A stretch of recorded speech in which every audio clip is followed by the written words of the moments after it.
Hola, hoy en Edúcate con Lina hablaremos sobre los procesos de poblamiento en la costa caribe colombiana a finales del periodo colonial. Inicialmente, anotemos que desde mediados del siglo XVIII, luego de 2 siglos de ocupación española sobre el territorio americano, la recuperación demográfica se constituyó en un fenómeno generalizado, determinado principalmente por el amplio proceso de mestizaje. En el siglo XVIII, las grandes extensiones de tierra que originalmente habían sido pobladas por los indígenas de estas provincias se encontraban habitadas por moradores dispersos de diferentes etnias y que tenían en común el encontrarse por fuera del sistema colonial, es decir, ausentes del régimen fiscal, político y administrativo que la corona española quiso imponer en los 2 siglos anteriores. Estos territorios no se constituían en grandes enclaves, eran simplemente poblamientos dispersos y distantes de los centros de poder. Este fenómeno de dispersión de la población, que escapaba a las coerciones impuestas por la vida urbana y a la subordinación de rígidas jerarquías sociales, manteniéndose en despoblados o sitios inaccesibles, se conoció en la costa caribe neogranadina con el nombre de rochelas o de arrochelamientos.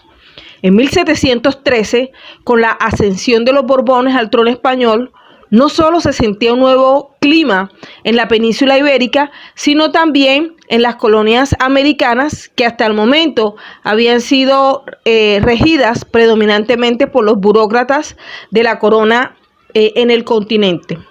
Con la dinastía de los Borbones en el trono, podemos decir que esa concepción del poder cambia radicalmente.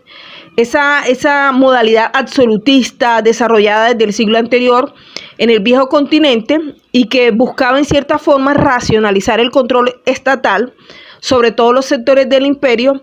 cambia definitivamente. Sí, con esta se pone fin a esas prebendas burocráticas y a los privilegios que habían sido caracterizados en el ejercicio del poder en el continente.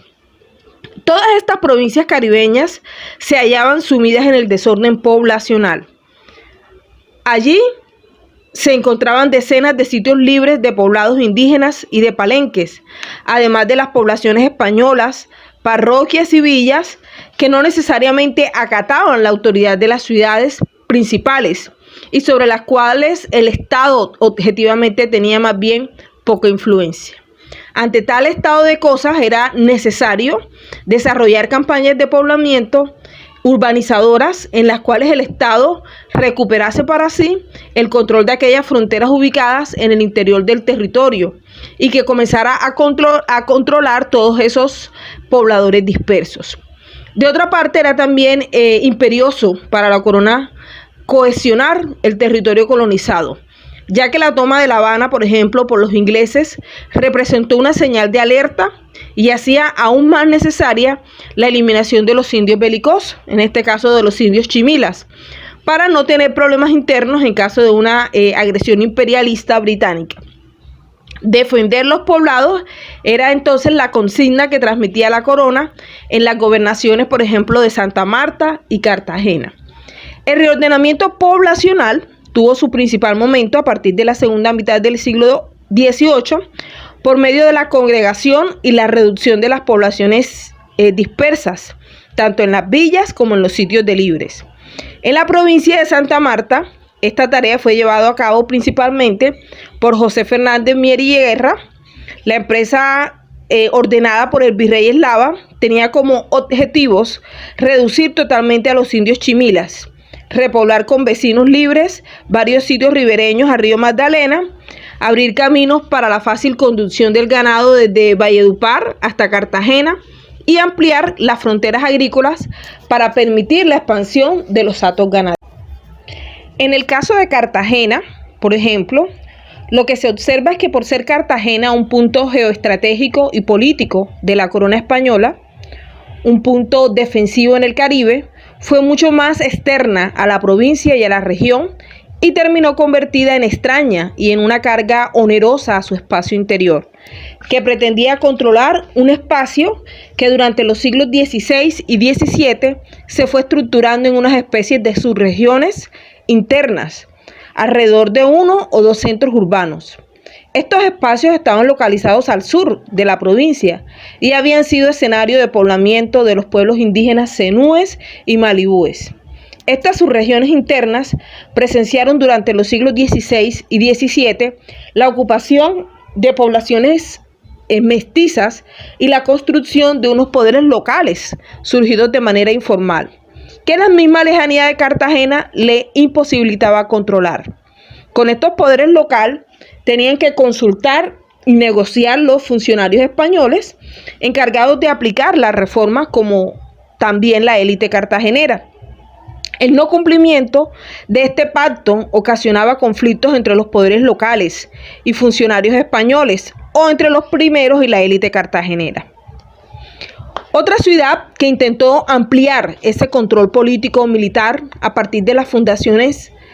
de nuevos poblados fue Riohacha. Sus habitantes desde el siglo XVI habían renunciado a poblar hacia el nororiente de la península por la posición férrea de los indios guajiros, quienes continuamente atacaban y arrasaban la ciudad.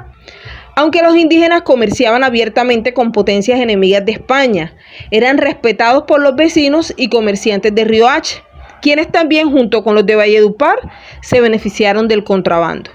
En busca de ese fortalecimiento de los puertos sobre el Caribe y de un pleno control de las fronteras internas, se inició durante el reinado Borbón una expansión militar desde Riohacha hacia la frontera, dominada por los guajiros, con la idea de controlarlos y evitar su alianza con los ingleses y los holandeses.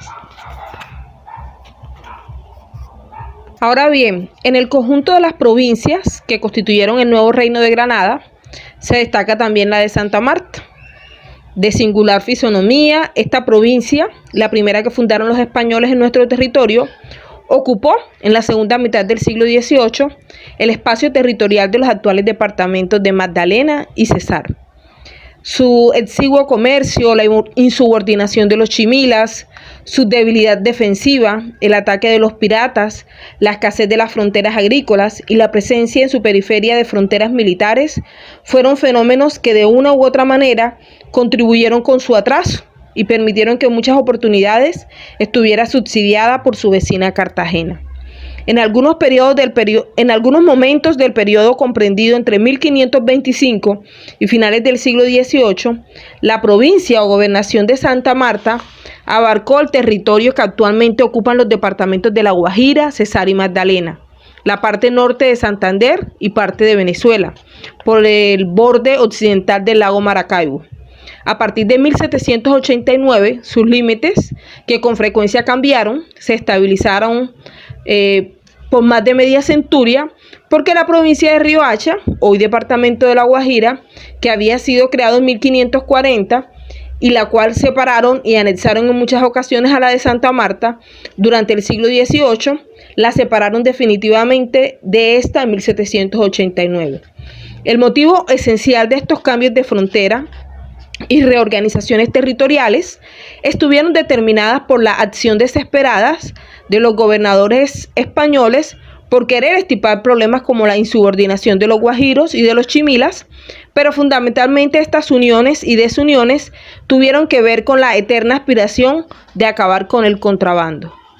Desde sus condiciones naturales, la provincia de Santa Marta fue una región privilegiada por la fertilidad de sus suelos, por la variedad de sus productos agrícolas, por la abundancia de su ganadería y en general por sus posibilidades productivas en el renglón agrícola y ganadero.